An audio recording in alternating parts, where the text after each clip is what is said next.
大家好，欢迎来到我们的中文课堂。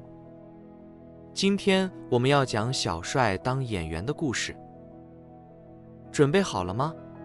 请仔细听。我们村里有个叫小帅的人，长得一点也不帅，还特别懒。小帅整天晃来晃去，30多岁了还没找到正经工作。幸好前几年村里建了一个影视城，常有剧组来拍戏。小帅终于找到了一条生路，做群众演员，混口饭吃。武打片流行的时候，他干脆剃了个光头，演和尚，活儿还挺多的。有时候上午是少林寺的高僧，下午就成了小庙里的小沙弥，忙得不亦乐乎。后来轻功戏火了，光头演员更吃香。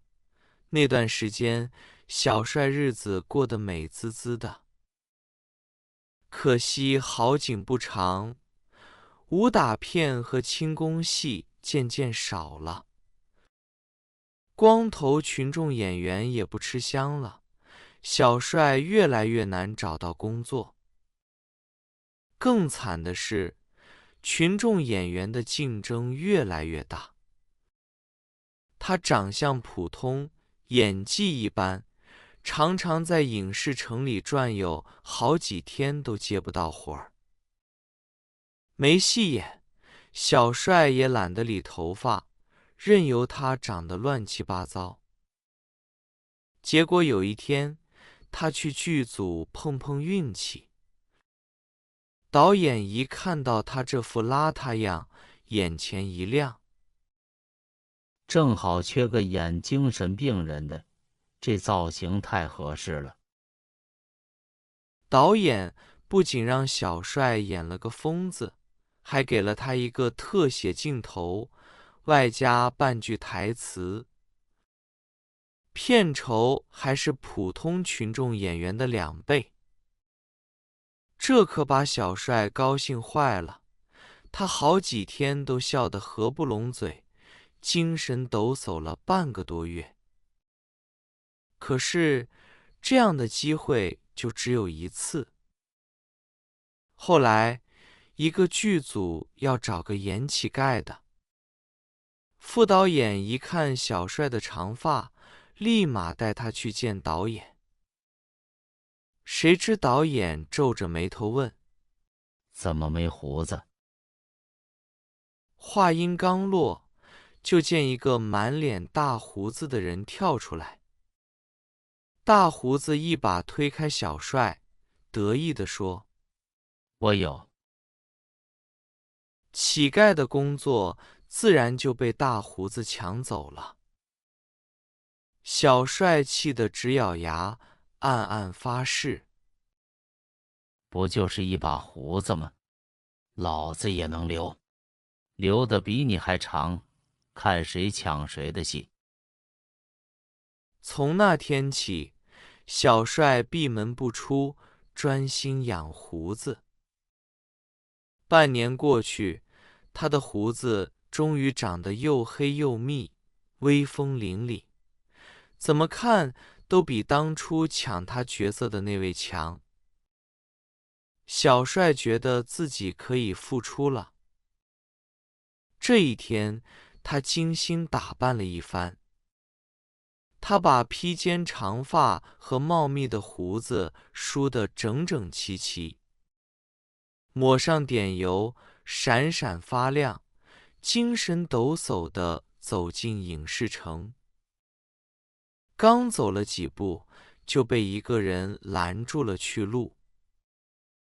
那人也是满脸络腮胡，头发飘逸，一看就是个大导演。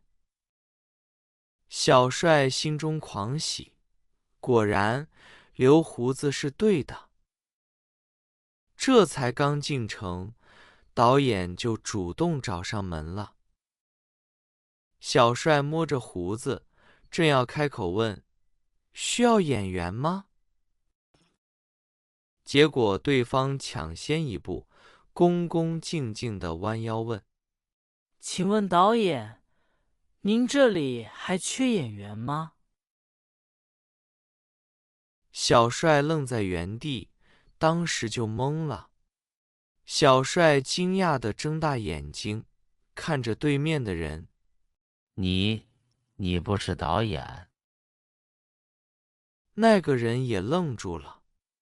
你不是导演？两个人相互看着，足足10秒钟没有说话。周围的人见状，都停下来围观。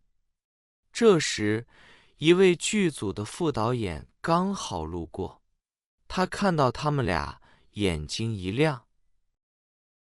太好了，我们剧组正好缺2个江湖侠客，你们俩的形象太合适了，快跟我来！小帅还没反应过来，就被拉进了剧组。化妆师给他换上了一件旧旧的侠客长袍，头发也变得乱乱的，腰上还插着一把古剑。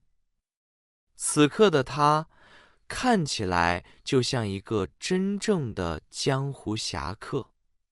小帅心里激动极了。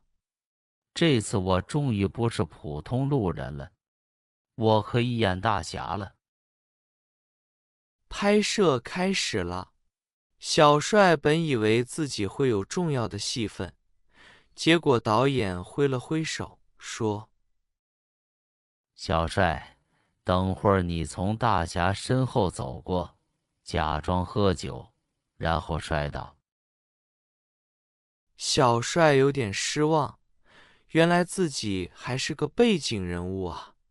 不过他还是决定好好演。拍摄时，他故意夸张地喝酒摇晃，然后重重地摔倒。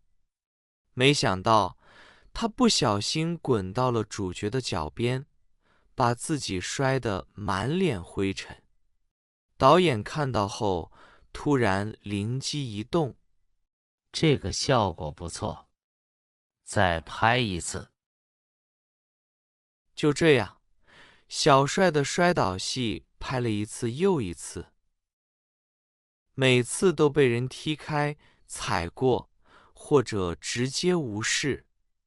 到了最后，小帅已经不在乎了，他决定自己加点戏，摔倒后立刻爬起来，大声喊：英雄，带我一起闯荡江湖吧！没想到这句话让导演眼前一亮。好啊，这句台词加上，再拍一次。就这样，小帅不仅得到了一个角色，还有了一句正式的台词。今天的故事就讲到这里，小帅的故事要不要继续讲下去？看完这个故事，你有什么想法呢？欢迎在评论区告诉我，记得点赞订阅，让我们下个故事再见。